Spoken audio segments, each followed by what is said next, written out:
first speech as president, he said that France chose hope when they elected him. But some will say that he won by default, that there were many people that simply felt they had no choice because they would not vote for Marine Le Pen and the far right. But one thing that we did see in this that was very clear is that there is a large divide, and he has to try to unite the country.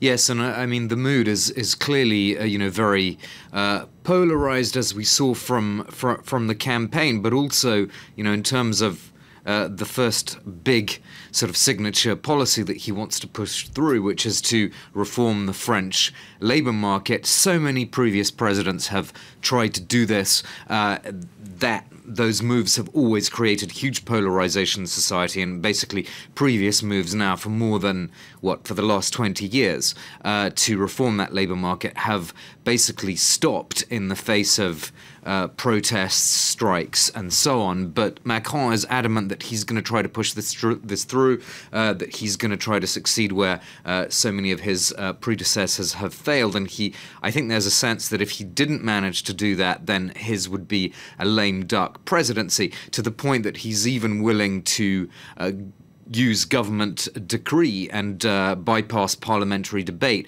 in order to liberalize the French labor market. Of course, the unions have already said, we're ready, we're expecting all this, we're ready to fight him, not literally, obviously, but in terms of calling industrial action and things like that. So I suspect there's not going to be any kind of honeymoon period, because, as I say, the first item is something that has, effectively sort of undone many previous occupiers of the Élysée Palace. Well, what we have right now, Armin, is of course, this is his first day on the job, but we've got many questions about what his presidency, what his rule will look like. Of course, we're waiting to find out who his choice of prime minister will be. Perhaps we will know by tomorrow. But of course, we're in limbo very much to see where things stand, as we have to wait for these key parliamentary elections that are coming up in June.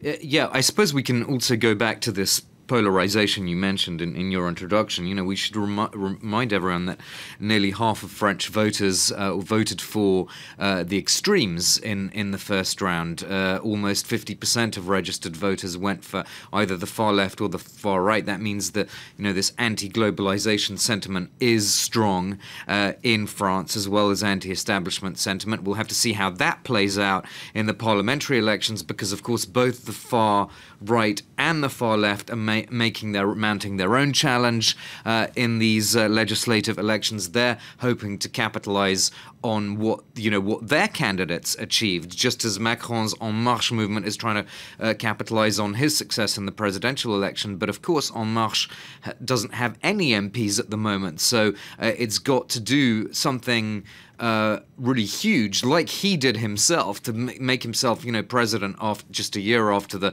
movement started. Now En Marche has to win 290 seats out of 577 in order to have a majority. That's quite a tall order for a movement which hasn't been a political party until now, but now has to actually sort of revamp itself and define itself as a political party in order to get public funding and basically behave a little bit more like a traditional party when it comes to the nuts and bolts of winning a constituency in a parliamentary campaign. So we'll have to see how En Marche does with that, and if it falls short of a majority, lots of questions about with whom Macron could govern and whether he could have a stable kind of centre to push through this centrist agenda.